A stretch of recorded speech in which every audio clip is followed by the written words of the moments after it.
né? Depois Na tua casa, dormindo. isso, é como se todo mundo estivesse ali na minha residência. Eu vou tentar resumir o máximo possível para que as pessoas possam entender.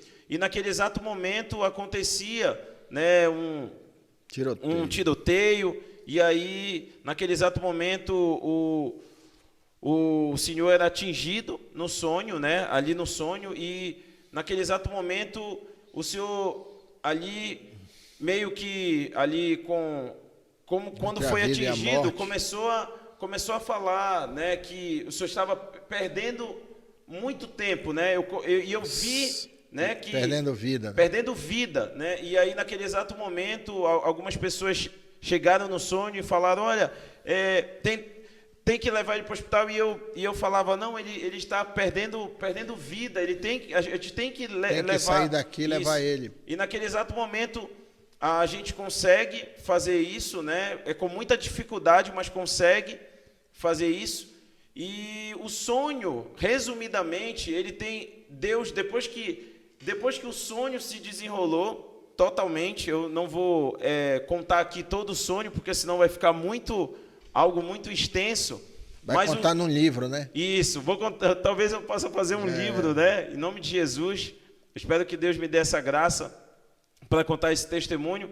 Mas o sonho se resume em uma confirmação de que depois que eu tive o sonho completo, eu acordei. E naquele exato momento que eu acordei, Deus começou a me revelar o sonho que eu tive em partes.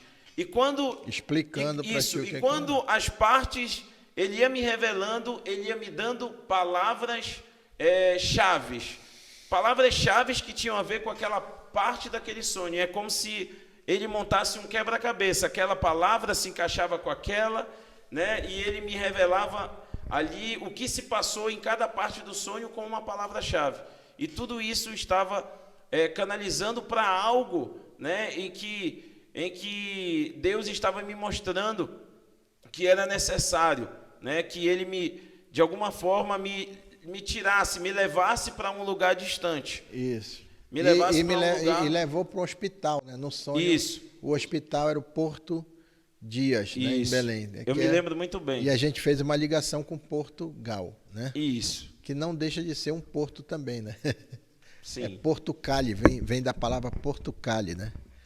Interessante. E ele me levava dentro do carro. Isso, e eu levava... Eu não queria ir, né? Mas eu debilitado, perdendo vida, eu era levado dentro do carro. E interessante que no sonho, o sonho acaba no momento em que a gente estava numa rua, talvez as pessoas de Belém aqui sabem, principalmente de Ananindeua, em que também tem uma ligação, porque Deus me falou, Ele me deu essa palavra-chave. Rua Providência. Rua da Providência. E eu dizia: Senhor, por que o sonho... Por que eu tenho que ir por aqui, né? Por que o sonho acabou aqui? E depois que eu acordei de manhã, eu comecei a perguntar para Deus: Senhor, mas por que o sonho acabou aqui? Porque eu não consegui saber se eu consegui chegar no hospital levando meu pai no sonho. E Deus imediatamente me falou... né, através da vida da minha esposa, né, que nesse momento eu compartilhei com ela, né? E ela disse: qual foi a rua, qual foi o lugar onde o sonho acaba? Aí eu falei: não, foi nessa rua aqui. E a gente foi ver, o nome da rua é a Rua da Providência. Então isso tudo eu creio, sim, que porque não era algo comum. Deus estava encaixando as coisas, Deus estava mostrando palavras-chave que encaixavam tudo com o que eu estava vivendo. E eu não queria mais vir, né? Isso. E eu já tinha me conformado, né? Mas aí alguém vai ter que me entrevistar, né? Não pode crer Portugal, né? E aí chegou aqui 2 meses sozinho, sem a família por perto, né? Isso. Chegou em Portugal, em Lisboa. Mais precisamente dia 31 de maio foi a data do voo. E eu cheguei aqui 1º de junho. 1º de junho, né? Isso. E aí veio para Viseu. Isso é outra história também, outro assunto muito interessante, porque nós fizemos de tudo. Viseu não fazia parte dos nossos planos. Viseu nem passava pela nossa cabeça estar em Viseu, né? Nós fizemos de tudo para ir para um lugar, nos organizamos para chegar em uma outra cidade. Portimão. Isso, que era Portimão. Porém, tudo que a gente tentava fazer para chegar naquela cidade se fechava. As portas se fechavam. E a gente tentou uma segunda opção. Essa segunda opção era Setúbal. Tentamos em Setúbal, não conseguimos, as portas não se abriram, né? E foi se abrir em Viseu, né? Um lugar totalmente oposto, né? Totalmente oposto do local onde a gente se colocou estrategicamente para querer ficar. Mas Deus nos levou para um local totalmente distante, né? Escolhemos o sul de Portugal e Deus nos levou e está até hoje com a gente aqui no norte de Portugal, né? Em Viseu. E esses 2 meses de experiência, esse isolamento?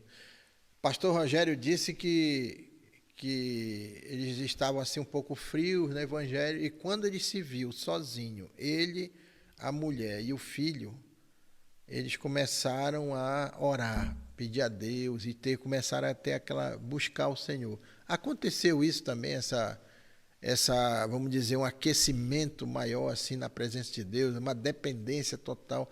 Deus, ele permite que às vezes a gente se isole para falar conosco, né? Eu vejo que esse momento, né, foi um momento muito difícil também, porque nós sabíamos que não ia ser fácil, né, sair do nosso país, chegar em outro país, onde toda a minha vida, né, eu fui acostumado a estar perto da minha família, do meu pai, da minha mãe, das minhas irmãs, da igreja, dos amigos, né, que são mais chegados que irmãos, né, no Me Ame Jesus. E foi muito difícil essa chegada aqui, porque eu acredito que um choque, né, um choque de cultura, um choque de várias coisas, um misto de várias coisas, né, um misto de sentimentos, porque eu estava num lugar junto com a minha esposa e com a minha filha em que eu não conhecia ninguém, não sabia. Cheguei no local onde a nossa casa, onde a gente ia morar, porém não tinha noção nenhuma de onde eu estava, não sabia o que tinha perto, não sabia geograficamente, né, o que tinha perto do local onde eu estava, e foi algo muito difícil.